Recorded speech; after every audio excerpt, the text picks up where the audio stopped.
toi. Et nous voulons te demander que tu puisses nous accompagner, que ton Saint-Esprit puisse aussi toucher nos cœurs et ouvrir nos cœurs à l'influence de ta parole. Aide-nous à être concentrés sur toi et libère nos esprits de tout ce qui puisse peut-être être en train de nous perturber ou voilà, si nous sommes distraits avec d'autres choses. Voilà, aide-nous à être vraiment centrés sur toi et que tout ce qu'on parlera aujourd'hui puisse nous aider à avancer aussi avec toi dans notre foi. C'est au nom de Jésus que nous t'avons prié. Amen.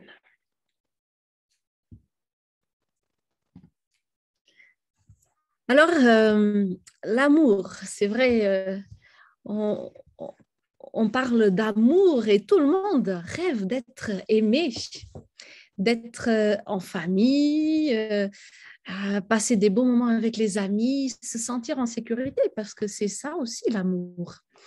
Et quand on est jeune, jeune ou plus âgé, peu importe, on rêve aussi de trouver un conjoint qui nous aime et qui ferait tout pour nous, un peu comme aussi dans les films. Et parfois, on se rend compte qu'aimer, ce n'est pas si simple que ça. Et surtout quand nous sommes blessés, quand parfois il y a des problèmes ça peut être entre amis, ça peut être aussi au travail, peu importe.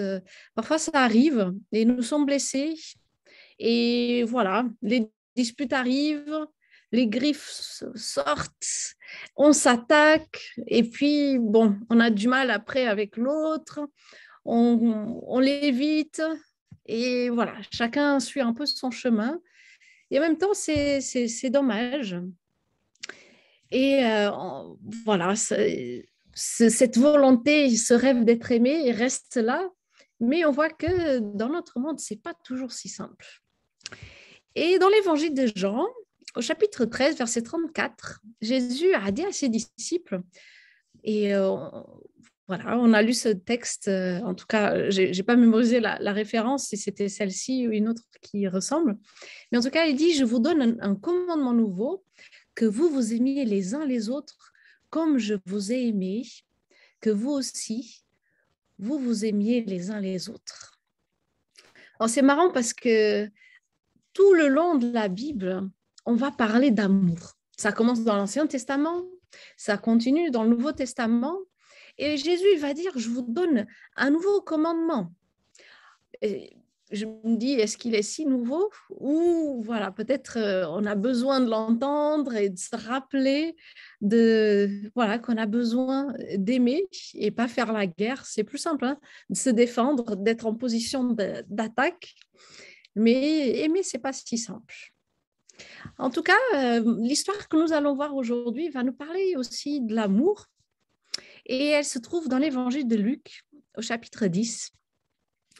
Parce qu'il y a quelqu'un qui est venu voir Jésus. Or, le texte nous dit qu'il voulait mettre Jésus en difficulté. Donc déjà, c'est une donnée intéressante. Mais il pose quand même cette question. Donc, c'est Luc 10 au verset 25. Il demande à Jésus, donc un spécialiste de la loi, il se lève et pour mettre Jésus à l'épreuve, et il demande, Maître, que dois-je faire pour hériter la vie éternelle? Alors, c'est intéressant parce qu'il demande qu'est-ce qu'il doit faire. Pourquoi est-ce qu'on devrait faire des choses pour hériter la vie éternelle? En tout cas, c'est sa manière de voir les choses. Donc, il demande qu'est-ce qu'il doit faire. Et en même temps, c'est quelqu'un qui devrait connaître très bien la Bible parce que c'est un professeur de Bible. Donc, c'est une question intéressante. Et si on pense un petit peu à cette religion juive de l'époque, c'était une religion qui commandait aux gens d'accomplir beaucoup de choses. Il y avait beaucoup de lois, même des lois qui n'étaient même pas dans la Bible. Mais voilà, ils rajoutaient des lois, des choses qu'il ne fallait pas faire. Et si on accomplit toutes ces lois, si on accomplit les 10 commandements, eh bien, voilà, je suis parfait, j'ai le droit au salut et je suis quelqu'un de bien. En tout cas, c'est comme ça un peu qu'ils mesuraient leur, je sais pas, leur salut, leur foi, leur religion.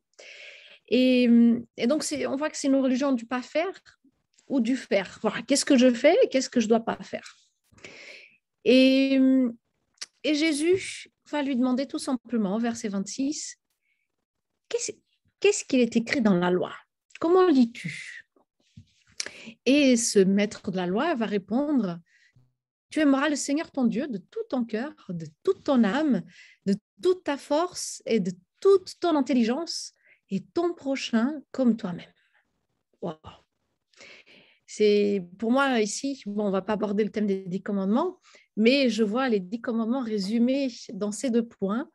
Un premier où nous sommes invités à aimer Dieu, alors de tout notre cœur, âme, force, intelligence, c'est vraiment avec tout ce que nous sommes. Et puis aimer l'autre, notre prochain, comme nous-mêmes. Et Jésus va répondre, tu as bien répondu, fais cela et tu vivras. Tu auras la vie éternelle. Ce n'est pas juste vivre sur cette terre, bien sûr. Et la réalité, c'est qu'on ne fait pas juste cela. On est invité à le vivre. Et ce n'est pas exactement la même chose. Alors, c'est vrai, nous pouvons faire beaucoup de choses avec nos propres forces pour penser être, je ne sais pas, des bonnes personnes, des bons chrétiens. Nous pouvons décider d'arrêter, je ne sais pas, de faire certaines choses par notre propre force. Par exemple, moi, je n'étais pas chrétienne toute ma vie. Et quand je suis devenue adventiste, voilà, en lisant la Bible, je me suis rendu compte que la volonté de Dieu était voilà, que je garde le sabbat, par exemple. Et dans mon cœur, j'ai senti l'envie d'arrêter de faire, par exemple, mes matchs de foot, parce que je joue au foot. Voilà, le sabbat, par exemple. Donc ça, c'est une décision que j'ai prise parce que j'ai senti que Dieu m'appelait à cela et je voulais être fidèle à Dieu. Et donc, quand j'ai compris cela, ben, j'ai arrêté. Et donc, ça, c'est des décisions que nous pouvons prendre par nous-mêmes. Alors oui, bien sûr, on lit la parole de Dieu et on voit que Dieu nous invite à vivre certaines choses. Et on se dit, OK, je veux m'inscrire dans ce que Dieu m'invite à vivre. Et donc, voilà, j'ai décidé d'obéir. Donc ça vient de moi. Mais il y a des choses, et une en particulier qui est plus difficile, et pour cela, on dépend entièrement de Dieu pour la vivre, et bien c'est aimer. J'ai rencontré plusieurs personnes qui me disent c'est difficile de pardonner l'autre. Ah, comment est-ce que je pourrais aimer un terroriste? Comment est-ce que je pourrais aimer un ennemi? C'est impensable, c'est compliqué, c'est humainement parlant, c'est un grand défi. Et, et c'est vrai qu'on ne peut pas se lever le matin et se dire, ben voilà, tiens, celui qui m'a fait du mal et pour l'instant je suis blessée, et ben, à partir d'aujourd'hui, je vais l'aimer. Est-ce que c'est quelque chose qu'on peut faire pas vraiment. Alors, on pourrait le dire à haute voix, mais est-ce que ça aurait vraiment marché dans notre cœur et dans notre vie? Bon, je ne pense pas. C'est plus complexe que cela. C'est un travail à faire sur nous et c'est avec l'aide de Dieu. Et c'est là que nous pouvons faire aussi une expérience avec Dieu. C'est que aimer quelqu'un, surtout quelqu'un qui nous a blessés, c'est un miracle que Dieu va opérer dans notre vie. Il va transformer notre cœur petit à petit et petit à petit, il va nous donner des lunettes, ces lunettes à lui pour avoir un regard différent sur l'autre. Et il nous transforme. Et en nous transformant, il va nous aider aussi à faire ce chemin. En tout cas, quand on lit 1 Jean, chapitre 4 et verset 16, on comprend que l'amour vient de Dieu. Il dit, et nous connaissons l'amour que Dieu a pour nous, et nous l'avons cru. Dieu est amour. Celui qui demeure dans l'amour demeure en Dieu, et Dieu demeure en lui. Donc, aimer le Seigneur Dieu de tout son cœur, de toute son âme, intelligence, force, c'est que déjà, pour aimer Dieu, c'est qu'on a compris, on a vu l'amour de Dieu dans notre vie, de voir comment il nous aime sans limite, malgré nous. Et on a décidé de lui donner notre vie parce qu'on fait confiance à ce Dieu qui nous aime tellement. Et on a décidé de l'obéir. Et en Jean 4, verset 10, donc quelques versets plus tôt, il va dire, et cet amour, ce n'est pas que nous ayons aimé Dieu, mais que lui nous a aimés et qu'il a envoyé son Fils comme l'expiation de nos péchés. Bien-aimés, si Dieu nous a tant aimés, nous devons nous aussi nous aimer les uns les autres. C'est un texte qui est très beau, de penser, voilà, un Dieu qui est le roi des rois, le créateur de notre terre, et qui est venu sur notre terre pour nous servir, pour donner sa vie pour nous. Et en même temps, il nous propose de changer notre vie, de la transformer. Il veut nous transformer pour qu'on puisse lui ressembler davantage. Et peut-être ressembler davantage, c'est être prêt à être moins égoïste, ou parfois être prêt à être moins orgueilleux. Il y a ne pas avoir besoin d'être celui qui a toujours le dernier mot. Et finalement, apprendre aussi à donner de soi, à être à l'écoute, à pardonner. Et tout cela découle de l'amour. Il y a un verset qui dit que l'amour couvre une multitude de péchés. Et ça, ce n'est pas juste l'amour de Dieu qui couvre nos péchés, mais finalement, Dieu nous invite à avoir aussi cette démarche envers les autres, de couvrir le mal que les autres font. Alors, si on passe à la manière pratique, on se dit, ok, de manière pratique, c'est pas si simple. Mais en tout cas, on va essayer déjà de comprendre ce que c'est vraiment l'amour. Parce que dans notre société, ce mot amour, il est partout. Et souvent, on pense à l'amour de manière sentimentale, une relation. Mais dans la Bible et dans ces textes que nous venons de lire, le mot amour qui est utilisé, c'est le mot agapé. Et c'est un amour, déjà que c'est l'amour que Dieu a envers nous, mais c'est un amour qui ne dépend pas des sentiments. Donc on pourrait se dire, ok, donc est-ce que je peux aimer quelqu'un et ne pas ressentir de l'amour? Mais c'est un peu ça. C'est un acte volontaire. C'est comme si je choisis d'aimer l'autre, je choisis de faire du bien à l'autre. C'est ça aussi un peu cet amour agapé. De pardonner l'autre, pas parce qu'il mérite, mais parce que Dieu m'aide dans ce parcours de pardon aussi. Et parce que, comme je disais tout à l'heure, aimer un ennemi, si on vient de nous faire du mal, la première attitude d'un être humain, c'est quoi? C'est d'avoir envie de se venger, c'est de faire justice, c'est de se défendre. Et donc, quand Dieu nous parle d'aimer nos ennemis, de prier pour eux, on a presque l'impression que c'est contre notre nature humaine. Et donc, c'est pour ça que, comme je disais tout à l'heure, on a vraiment besoin de l'aide de Dieu, de prier pour qu'il puisse nous aider dans cette démarche. Mais ça commence dans notre cœur, dans cette décision de se dire, mais voilà, pour l'instant, cette personne, c'est compliqué.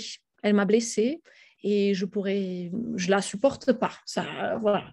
On pourrait se dire ça dans notre cœur, mais on peut se dire aussi, mais j'ai envie que tout cela parte. J'ai envie de pouvoir avoir des bons sentiments envers cette personne, de me dire, de souhaiter le bien. Et ça, c'est là qu'on commence cette démarche spirituelle avec Dieu. Romains 12, verset 9, va dire que l'amour soit sans hypocrisie, ayez le mal en horreur, attachez-vous au bien.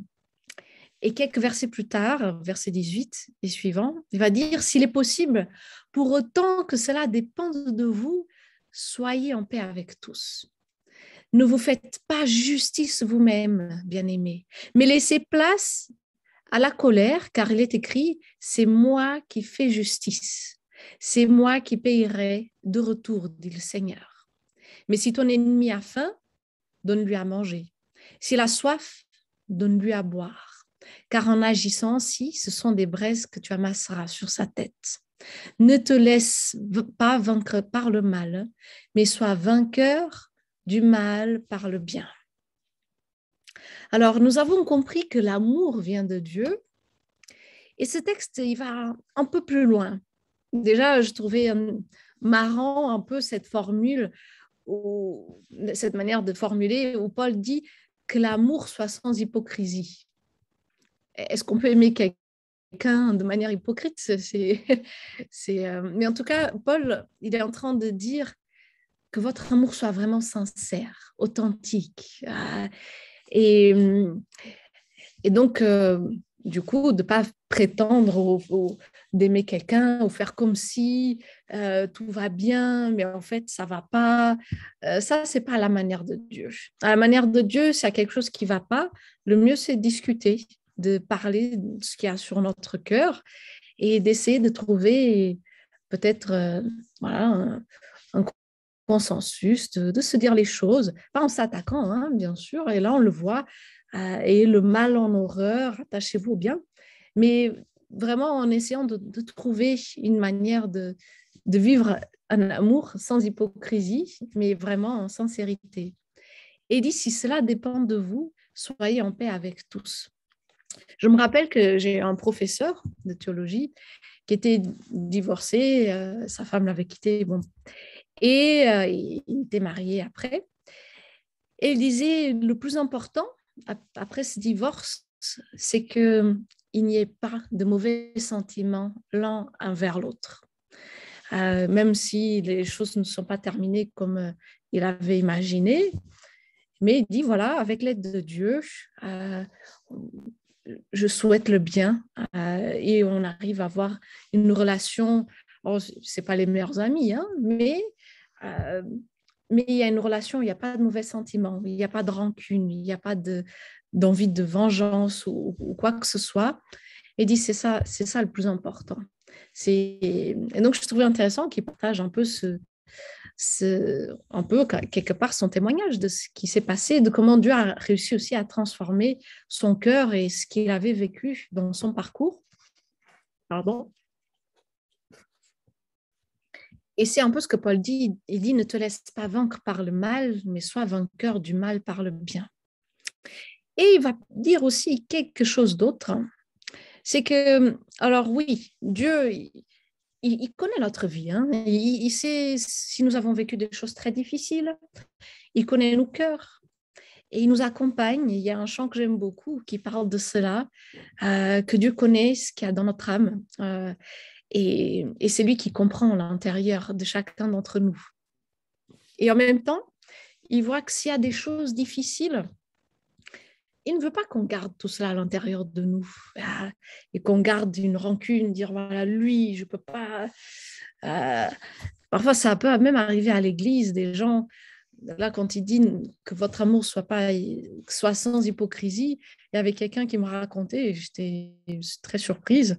Voilà, c'était des gens de l'église, ils ne se supportaient pas. Mais voilà, le samedi matin, sabbat matin, ils disaient quand même bonjour, mais dans leur cœur, ils savaient que c'est pas possible. Ça, c'est pas de... Là, le vrai amour, ça peut pas exister. Ça, on a besoin. Alors, bien sûr, chacune avait besoin de prier, de remettre tout cela au Seigneur. S'il y a quelque chose qui s'est passé dans le passé. Mais en tout cas, c'est avec l'aide de Dieu qu'on peut surmonter tout ça si on a envie. En tout cas, le texte nous dit de ne pas faire justice de nos propres mains et de remettre à Dieu ces choses difficiles. C'est impossible d'aimer quelqu'un et même de souhaiter juste le bien si notre cœur n'arrive pas à lâcher prise de tout cela et de mettre entre les mains de Dieu. Par exemple, bon, peut-être je donne un cas trop difficile, mais bon, en tant que pasteur, parfois on voit des choses aussi très difficiles et un cas de viol, d'une jeune fille que j'ai accompagnée il y a quelques années. C'est très difficile pour elle, pour la famille. C'est horrible. Et on pourrait se dire, comment est-ce que je vais pouvoir souhaiter le bien à cette personne? Et en même temps, ce sera un cheminement à faire. Ce n'est pas automatique. Hein. Ah, ok, dans 15 jours, c'est bon, on n'a plus de mauvais sentiments. C'est pas comme ça. Ça prend du temps, mais je suis sûre que Dieu, et je l'ai déjà vu aussi dans ma vie, Dieu guérit si nous cheminons avec lui et il peut transformer tout ça dans notre cœur et nous aider à voir les choses d'une autre manière. Mais voilà, ce n'est pas magique ni automatique et ça peut prendre beaucoup de temps, mais c'est possible parce que voilà, Dieu veut qu'on puisse remettre entre ses mains tout cela, cette soif de vengeance, de justice aussi, parce que la vengeance, quelque part, c'est aussi parce qu'on a envie que la justice soit faite.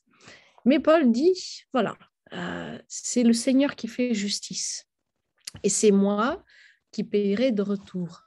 Mais voilà, à la fin, il dit, si ton ennemi a faim, donne-lui à manger. S'il a soif, donne-lui à boire. Voilà, c'est un cheminement. En tout cas, quand on chemine avec lui et que Dieu transforme petit à petit notre cœur et il fait ce miracle dans notre vie, on a vraiment un regard différent sur l'autre qui nous a fait du mal. Et comme je disais tout à l'heure, est-ce qu'on va devenir les meilleurs amis? Est-ce qu'on va sortir ensemble et on va faire le shopping ensemble? Non, c'est pas vraiment ça. Hein. Euh, mais par exemple, pendant plusieurs années, ou longtemps, j'ai prié pour cela aussi, longtemps, hein, pour quelqu'un qui m'avait blessée. Et au début, c'était difficile. J'ai prié beaucoup et je priais pour que Dieu enlève de mon cœur ces mauvais sentiments parce que, voilà, même si je ne voulais pas les avoir, ils étaient là. Et donc, je prie pour que Dieu les enlève, ces mauvais sentiments. Je prie pour que Dieu puisse m'aider à avoir un regard différent sur l'autre et pour que Dieu puisse m'aider à l'aimer, à souhaiter le bien, à souhaiter son salut. Et avec le temps, Dieu a vraiment transformé mon cœur et à un moment donné, je ne savais plus. C'est comme si je ne savais plus pourquoi avant j'avais tous ces mauvais sentiments et j'étais aussi mal par rapport à cette personne. Voilà, Dieu qui avait transformé. Mais comme je vous disais, voilà, je ne suis pas devenue la meilleure amie de cette personne, mais même quand je la vois, voilà, c'est nettoyé, on va dire comme ça. Voilà, c'est propre maintenant, mon cœur, il n'y a pas de mauvais sentiments. J'aimerais vous lire une citation. Peut-être je vais la projeter, ça va être mieux. Hop. D'un pasteur qui est à la retraite. Et il a écrit, c'est dans un livre de méditation, Paroles de disciples.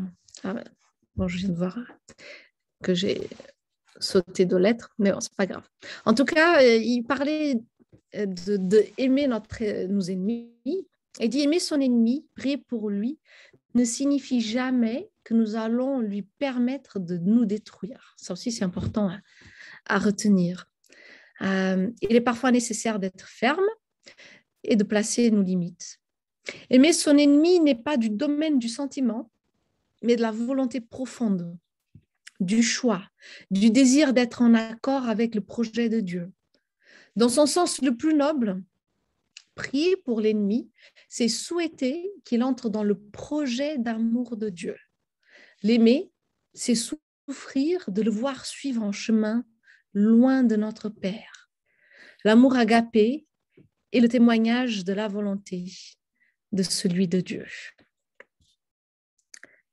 Et en fait, c'est ça. On comprend et Dieu nous donne aussi cette compréhension de quand on voit ce que l'autre a fait, parfois Dieu nous aide à comprendre que c'est quelqu'un, je ne sais pas, quelqu'un ça peut être, ça dépend de ce qu'on a subi aussi, hein. Mais Dieu nous aide à comprendre, ça peut être quelqu'un qui est déséquilibré, quelqu'un qui a eu un passé difficile, et ça nous remet en perspective aussi par rapport à ce qui s'est passé. Et aussi, finalement, c'est quelqu'un qui a souffert, il a besoin de l'aide de Dieu pour changer, il a besoin d'être transformé lui aussi. Il a besoin de l'amour de Dieu qui va l'aider. Et donc, d'un coup, voilà, Dieu transforme un peu ce regard que nous avions. Et on va être surpris hein, quand notre regard commencera à changer. Et voilà, parce que tout seul, on ne peut pas faire ce changement dans nos vies, dans nos cœurs. Hein. C'est un miracle. Et c'est une belle expérience à vivre avec notre Dieu.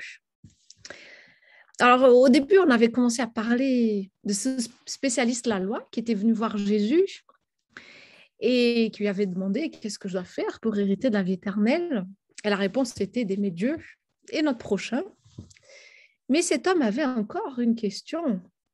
Au verset 29, il dit, donc Luc 10, il dit, mais lui, donc ce spécialiste de la loi, il voulut se justifier, parce que voilà, il ne peut pas être mal vu avec ces questions. En plus, il devrait bien connaître la loi et bien savoir les choses. Il dit, mais c'est qui mon prochain? Il demande à Jésus. Et là, je dois vous dire que c'est une question qui était... Voilà, les Juifs, ils passaient longtemps à discuter sur cette question. Qui est mon prochain? Pourquoi? Parce que tout le monde n'était pas le prochain de tout le monde. Il y avait des grandes différences. Par exemple, un Juif est le prochain d'un Juif. Un Samaritain, alors lui, voilà, il n'est pas un prochain, donc s'il est malade, on le laisse mourir. Un païen, donc quelqu'un qui n'est pas juif, qui suit d'autres cultes, à d'autres dieux, eh bien non plus. Donc c'est pas mon prochain, il n'a pas besoin de mon aide. Oh, il a besoin, mais il va se débrouiller tout seul. Et, et voilà, et surtout mes ennemis, alors là, ils ne sont pas mon prochain non plus. Hein. Donc ils essaient toujours de définir un petit peu c'est qui mon prochain, c'est qui mon prochain. Et Jésus, bien sûr, il était au courant de ces discussions qui se passaient à cette époque-là. Parce que voilà, on veut quand même accomplir la loi, mais il faut savoir, voilà, il y a des limites, donc on veut savoir comment accomplir notre loi. Voilà, il faut faire du bien, mais à qui? Et Jésus, voilà, il va raconter une histoire qui va répondre un petit peu à cette question. Et voilà, il raconte l'histoire d'un homme qui descendait de Jérusalem à Jéricho. Et il tomba aux mains des bandits qui le dépouillèrent, le rouèrent de coups et s'en allèrent en le laissant à demi-mort. Par hasard, un prêtre descendait par le même chemin, il le vit et passa à distance. Un lévite arriva de même à cet endroit, il le vit et passa à distance. Mais un samaritain qui voyageait arriva près de lui et fut ému lorsqu'il le vit. Il s'approcha et banda ses plaies, en y versant de l'huile et du vin, puis le plaça sur sa propre monture, le conduisit à une hôtellerie et prit soin de lui. Le lendemain, il sortit 2 deniers, donc de l'argent, les donna à l'hôtelier et dit, prends soin de lui, et ce que tu dépenseras en plus, je te le paierai moi-même à mon retour.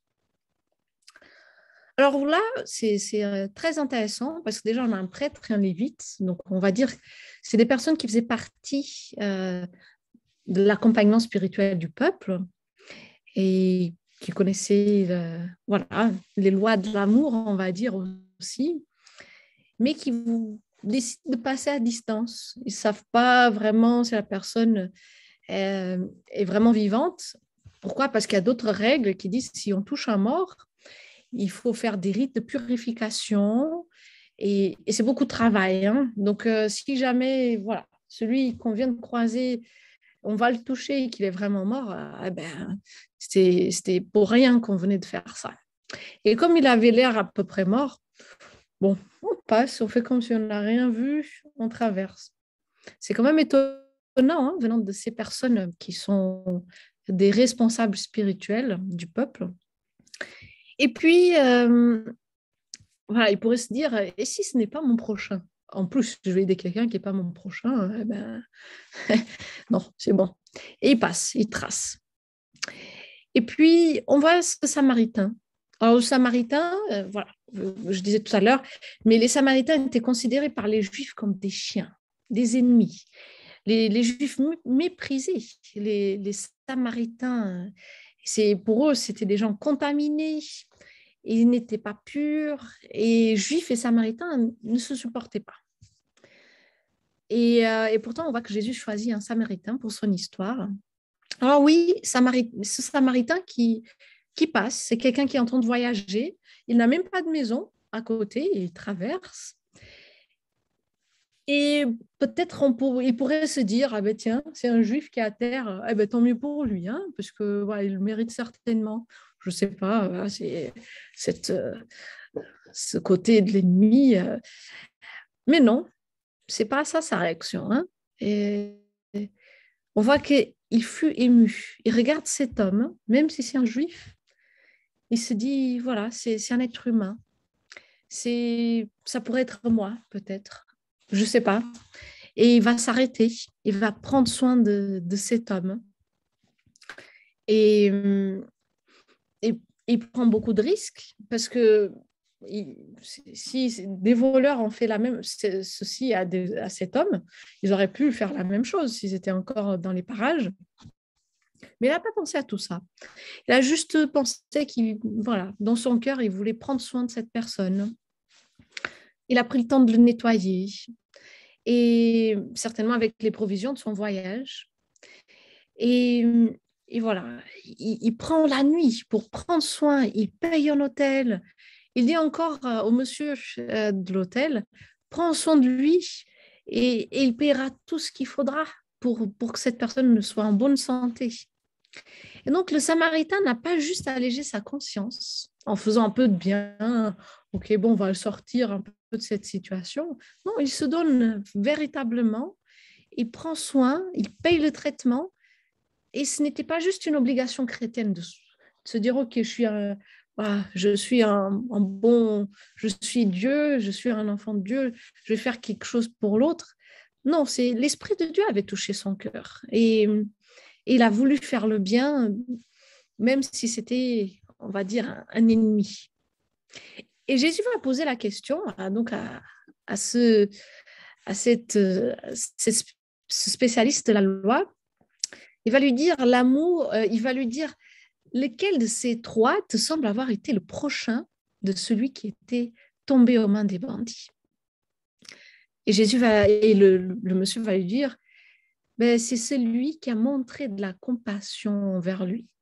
Et Jésus dit, va, et toi aussi, fais de même.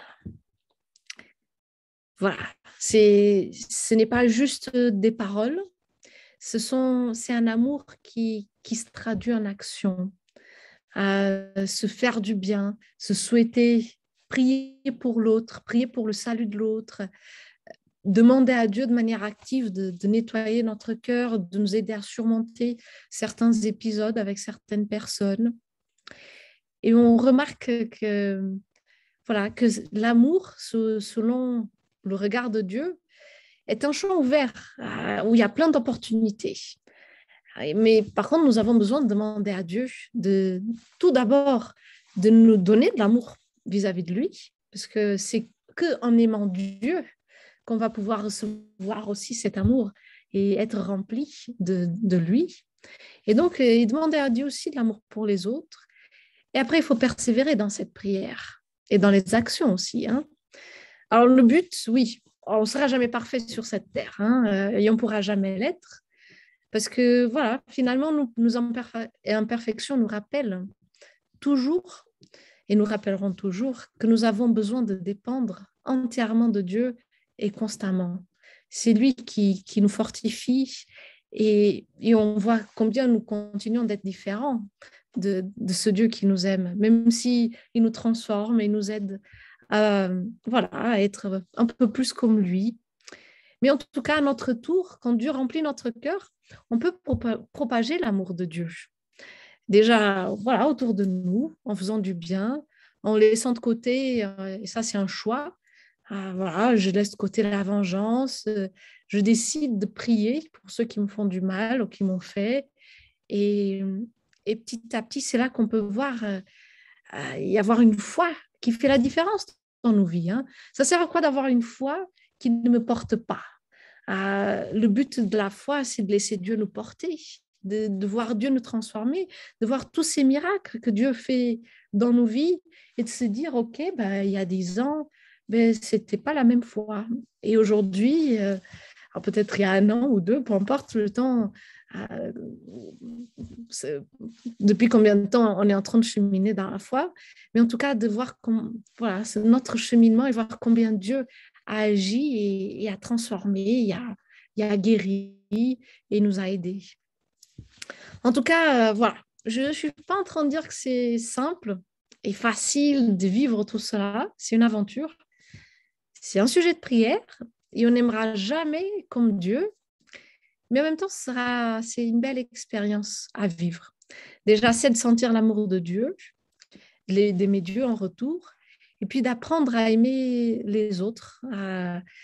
Alors, comme je disais tout à l'heure, aimer avec ce sentiment de volonté, de choix, pas forcément de sentiment, dire ah oui, c'est un ami. Voilà, on n'est pas obligé d'être ami avec tout le monde, mais avec cette volonté de sauver l'autre, de faire du bien. Et finalement, si on vivait tout cela, vous pouvez imaginer un peu comment serait notre société, notre monde, avec plus d'amour, plus de pardon. En tout cas, voilà, Dieu nous invite à dire oui à l'amour et à vivre notre foi de manière authentique, à faire du bien comme le bon samaritain. Et oui, demandons à Dieu de nous aider à aimer nos ennemis, à pardonner et à vivre ce miracle dans nos vies. Et l'amour, finalement, l'amour est l'essence de Dieu et de qui il est. Donc voilà, 1 Jean 4, verset 8 dit Dieu est amour. Alors qu'il puisse nous bénir, nous accompagner et nous aider dans cette démarche. Amen. Je propose qu'on puisse prier ensemble. Eh bien, Seigneur notre Dieu, tu vois que nos cœurs, voilà, nous sommes des êtres humains. Parfois, nos cœurs sont remplis de blessures, de choses difficiles que nous avons vécues. Et nous avons du mal à surmonter, à aller au-delà de tout cela, à lâcher prise. Et parfois, peut-être il y a des rancunes, Voilà, tu connais le cœur de chacun d'entre nous. Et j'aimerais te demander que tu puisses être celui qui nous aide à aller au-delà de nous-mêmes, que ton Saint-Esprit puisse nous transformer et que tu puisses être celui qui nous libère de nous libère de ce que l'autre nous a fait et que tu puisses nous donner un regard nouveau sur notre prochain, sur l'autre qui nous a fait peut-être du mal. Aide-nous sur ce chemin et donne-nous aussi tes lunettes pour qu'on puisse vraiment avoir un regard qui est différent, un regard d'amour, un regard comme celui que tu as envers nous, ce regard que Jésus avait aussi envers ceux qui lui blessaient. Et il disait dans sa prière, pardonne-les parce qu'ils ne savent pas ce qu'ils font. Alors Seigneur, que tu puisses nous aider à vivre ces paroles, pas juste en les disant, mais en les vivant vraiment dans notre vie, dans notre cœur. Et à prendre tout d'abord déjà cette décision de venir à toi et de dire, voilà Seigneur, j'ai tout ça dans mon cœur. Aide-moi à déposer ça entre tes mains et à faire ce cheminement avec toi. Alors transforme-nous et aide-nous à voir ta main agir dans nos vies. C'est au nom de Jésus que nous t'avons prié et pour ta gloire. Amen.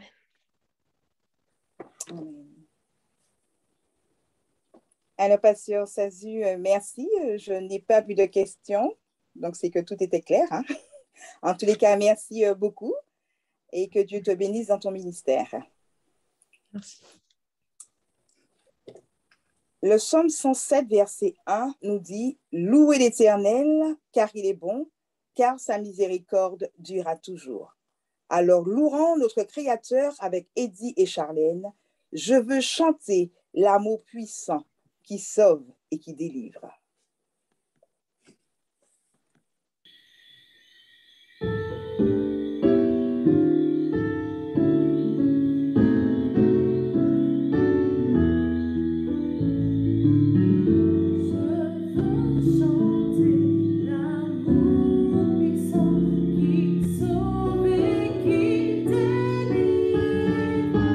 Qui remplit mon cœur maintenant de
Quand on a constamment sous les yeux une telle vérité, comment ne pas aimer Dieu et lui offrir le meilleur de nos louanges et de notre adoration? Merci Eddie et Charlène pour votre participation. Nous allons maintenant passer à un moment d'intercession. Dieu nous demande de venir à lui lorsque nous sommes chargés et à la recherche d'un appui. Il est toujours là pour nous soutenir et nous écouter. Frère Marante Roger priera pour tous ceux qui se sont connectés afin que Dieu continue à les soutenir et à les guider vers lui. Oui, salut frères, chers amis, chers frères et sœurs. Je suis très heureux d'être parmi vous et de pouvoir prier Dieu pour nos besoins. J'aimerais tout d'abord, avant de prier, préparer un petit ordre d'entrée. Je n'ai pas salué Agnès et je la remercie pour ceci important message. Sylvie n'est pas oubliée, ainsi que tous les autres amis visiteurs que nous avons sur ce site.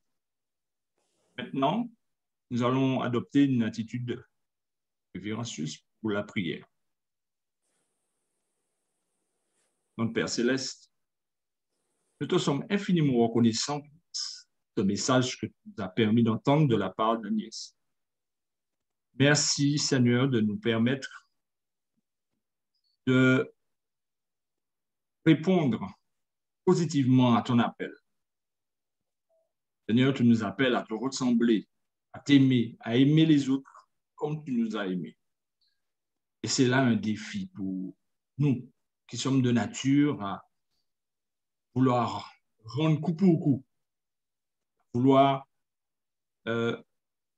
haïr est pour nous parfois réjouissant de pouvoir agir comme l'autre a agi envers nous. Seigneur, tu nous appelles par ta grâce à regarder à toi. Tu as aimé avant même que nous soyons conscients de nos défauts. Tu nous as aimés avant même la fondation du monde.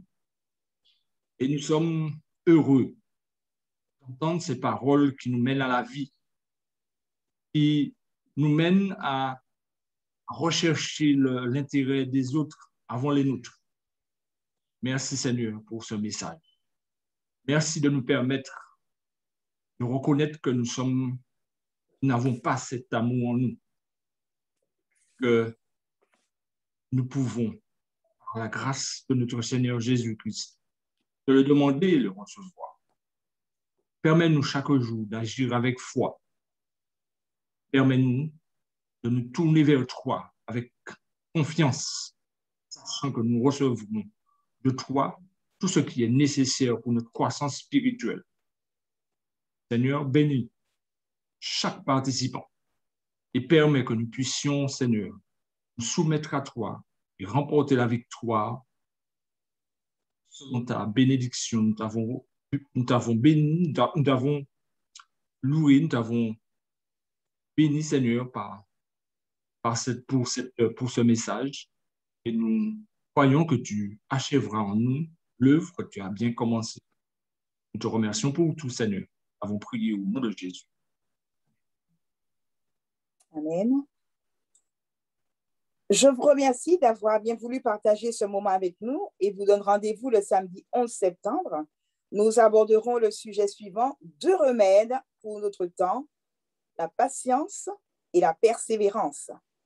Romains 12, verset 12 nous dit « Réjouissez-vous en espérance, soyez patients dans l'affliction, persévérez dans la prière. » Apocalypse 3, 11 « Je viens bientôt, retiens ce que tu as, afin que personne ne prenne ta couronne. » Encore une fois, merci à Pasteur Sadu d'avoir présenté ce sujet important, l'amour, aimons-nous les uns les autres.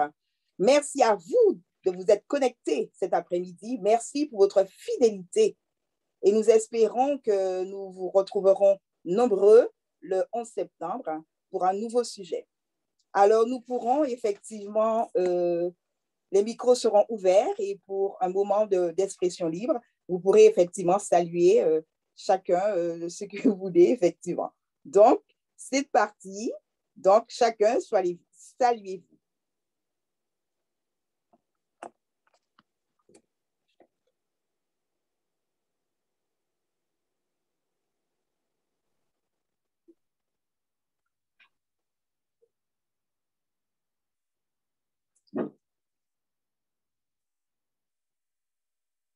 Personne ne veut parler? J'aimerais saluer Daniel du côté de Bellefontaine. Je te remercie aussi.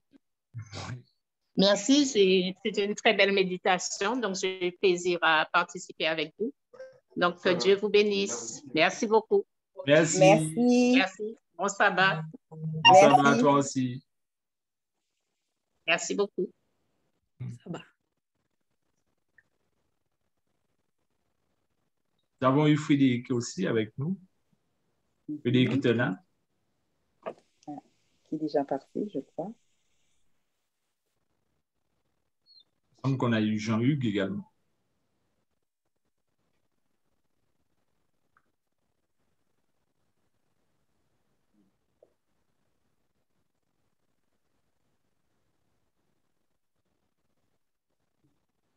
On est moins bavard aujourd'hui, apparemment. Justine, salut tout le monde. Je me dis, vous n'êtes pas très bavard par ici.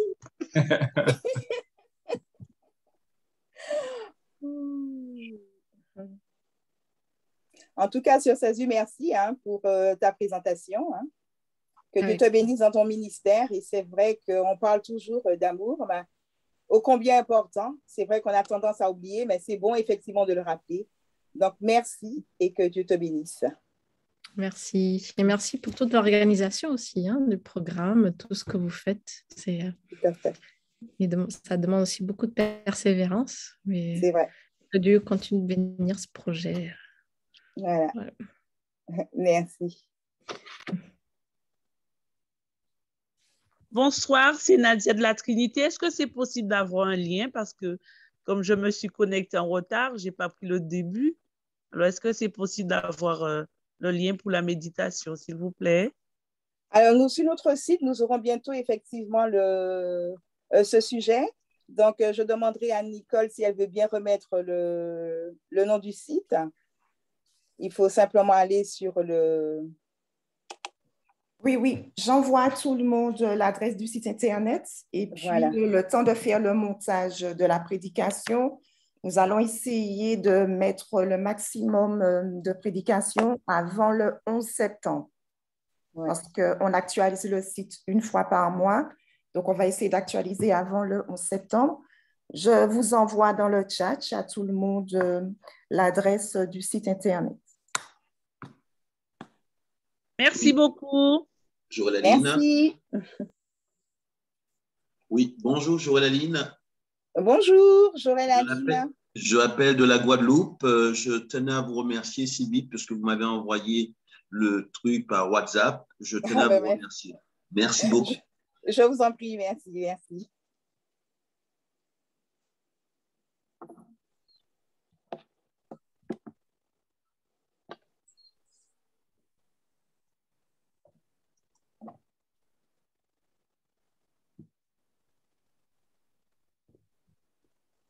Je fais un petit coucou à Ghislaine Normès. Bon sabbat. Merci, Daniel. Merci, Daniel.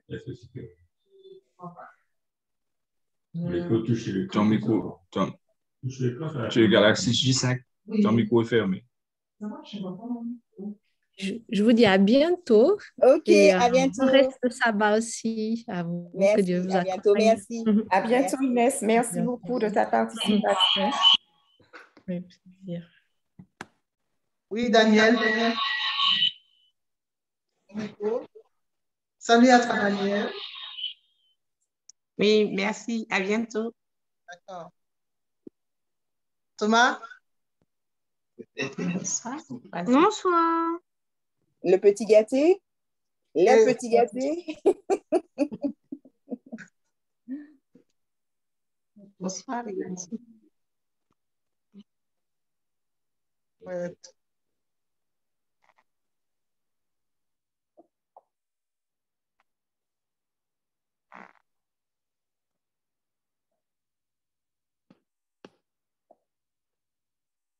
D'accord.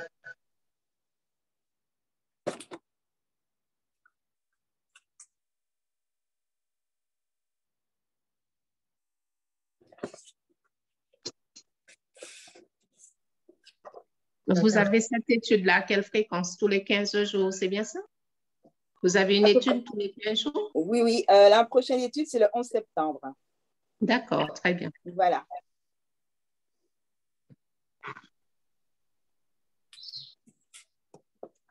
Bon, ben, je quitte. Très bonne semaine à vous, surtout sous le D'accord. regard de notre Dieu. Amen. Merci. Pareillement. Merci. Bonne fin de sabbat. Bonne fin de Bon sabbat. sabbat. Merci beaucoup. Pareillement. Merci. Au revoir. Au revoir. Voilà. Tu vois Ouais. Ok. Odile. Coucou Odile. Je ne sais pas pourquoi tu vois que Natacha B. Natacha B. T'as touché au même point. Ouais. Natacha B est revenu. Mais tu voyais après là? Oui. Ils m'entendent. Ignace, c'est un micro là.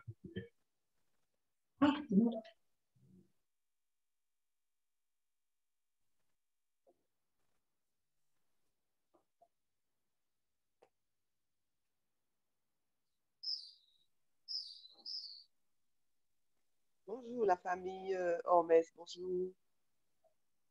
Bonjour à tout le monde. Bonjour, bonjour Odile. Je ne sais pas, je pense que j'ai fait une mauvaise manip.